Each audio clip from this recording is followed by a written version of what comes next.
అదే RTV app వార్తల్ని క్షణాల్లో చదివే అవకాశం ఉంటుంది. ఒక న్యూస్ పేపర్, ఒక టెలివిజన్ ఛానల్ మీ చేతుల్లో ఎప్పుడూ ఉంటాయి. గెలుపు కోసం కనవలూరు మండలంలో ఈరోజు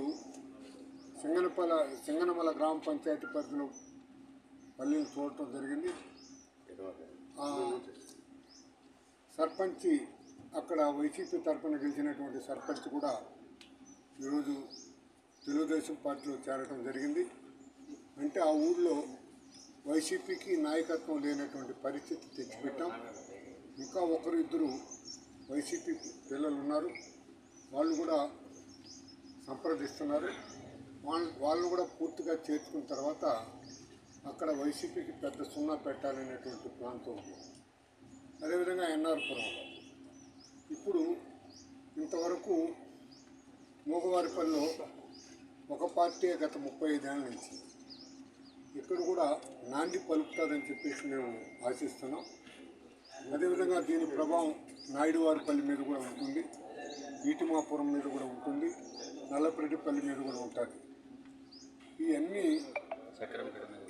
ఈ మండలంలో పట్టు సాధించేదానికి గతంలో మండల ప్రెసిడెంట్ని గెలుచుకున్నాం, కానీ జెడ్పీటీసీ నేరోలో ఓడిపోయినాం. ఈసారి మంచి మెజార్టీ ఈ మండలంలో జనసేన కూటమి అభ్యర్థి అరవ శ్రీధర్ గారు, పార్లమెంట్ అభ్యర్థి మన నియోజకవర్గానికి ఎనలేని కృషి చేసినటువంటి మాజీ ముఖ్యమంత్రి కిరణ్ కుమార్ రెడ్డి గారు ఈరోజు రోడ్డు నాగిరెడ్డిపల్లి నుంచి తిరునంపల్లి రోడ్డు ఇచ్చిన, నల్లపరెడ్డిపల్లి నుంచి జడావారిపల్లికి రోడ్డు ఇచ్చిన, కనగలూరు నుంచి సాతువారిపల్లికి రోడ్డు ఇచ్చిన, ఓబిల్ నుంచి సిద్ధవరం, దిగువ సిద్ధవరం, ఎగువ సిద్ధవరం రోడ్డు ఇచ్చిన ఆయనే. మంచినీళ్లకు కొండూరు రోడ్డు నుంచి దామర్చర్లకు 2.5 కోట్లు ఇచ్చారు. 18 కోట్లు మంచినీళ్ళకి ఇచ్చాడు.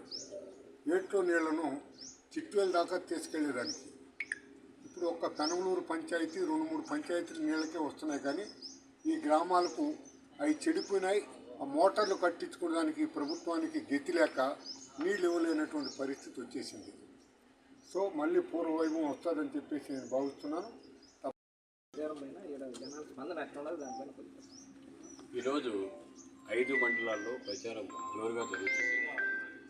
మేము అనుకున్న దానికంటే 2 ప్రజాస్పందన చాలా బాగుంది. ఎన్డీఏ కూటమి అభ్యర్థి, జనసేన అభ్యర్థి అరవ శ్రీధర్ మంచి మెజార్టీతో గెలిపిస్తామని ప్రజలందరూ అంటున్నారు. కాబట్టి మంచి మెజార్టీతో అరవ శ్రీధర్ని గెలిపిస్తాం. ఇట్లే కిరణ్ కుమార్ రెడ్డిని గెలిపించేదానికి ప్రజలు కంకణం కట్టుకో ఉన్నారు. కంపల్సరీ ఇద్దరు ఎన్డీఏ కూటమి గెలుస్తుందని చెప్తున్నారు. బాగుంది.